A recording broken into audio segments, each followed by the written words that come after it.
ঝিনাইদহে বিস্তীর্ণ প্রান্তর জুড়ে সরিষার আবাদ। প্রকৃতির সেই রূপ দেখতে প্রতিদিন দূর দূরান্ত থেকে ছুটে আসছেন অনেকে।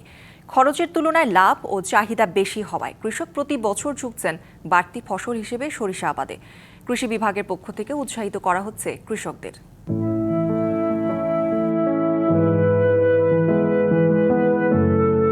বিস্তীর্ণ মাঠ, যতদূর চোখ যায় শুধু ফুল আর ফুল।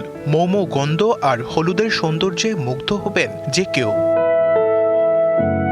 ঝিনাইদহ সদর উপজেলার মিয়াকুণ্ডু ও জিতুর গ্রামের মাঠে দেখা মেলে মনোমুগ্ধকর এই দৃশ্য। প্রতিদিন বিভিন্ন এলাকা থেকে সৌন্দর্য পিপাসুরা আসছেন সরিষা ক্ষেত দেখতে। শুধু মিয়াকুণ্ডু ও জিতুর গ্রামের এই মাঠেই এবছর সরিষার আবাদ হয়েছে 285 হেক্টর জমিতে।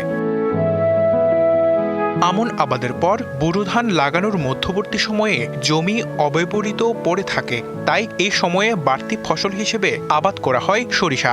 সরিষার আবাদটা হচ্ছে আপনার ধান কাটার পর বা নতুন করে ধান রোপণের পূর্বে ভুঁইটা যখন পড়ে থাকে, এই সময় আমরা একটা বাড়তি ফসল হিসেবে সরিষাটা আবাদ করি।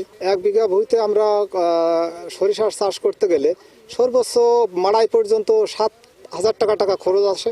ইলেকট্রা এয়ার কন্ডিশনার কম বিদ্যুৎ খরচে দেবে অধিক শীতলতা আর সেভিংসও হয়ে যাবে। তাই 6 বিঘে আমাকে 46 টাকা বিঘা, তো ওই 60 মণ পাইলাম। এদিকে সৌন্দর্য দেখে মুগ্ধ সবাই। অনেক সুন্দর লাগছে জায়গাটা এসে, তো যদি ভাবছি যে পরবর্তীতে আবার আসবো।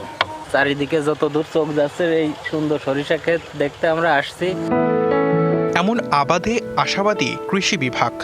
সরিষার আবাদ বৃদ্ধি করার জন্য আমাদের যে মূল উদ্দেশ্য সেটা হচ্ছে ভোজ্য তেলের ব্যাপারে বৈদেশিক নির্ভরতা কমানো, আমাদের দেশীয় ভোজ্য তেলের ব্যবহার বৃদ্ধি করা।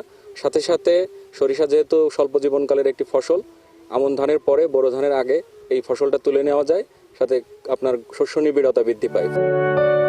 চলতি বছর সদর উপজেলায় মোট সরিষার আবাদ হয়েছে 3,920 হেক্টর জমিতে, যা লক্ষ্যমাত্রার 24 হেক্টর বেশি। বীজ বপন থেকে ফসল ঘরে তুলতে সময় লাগে 75 থেকে 80 দিন।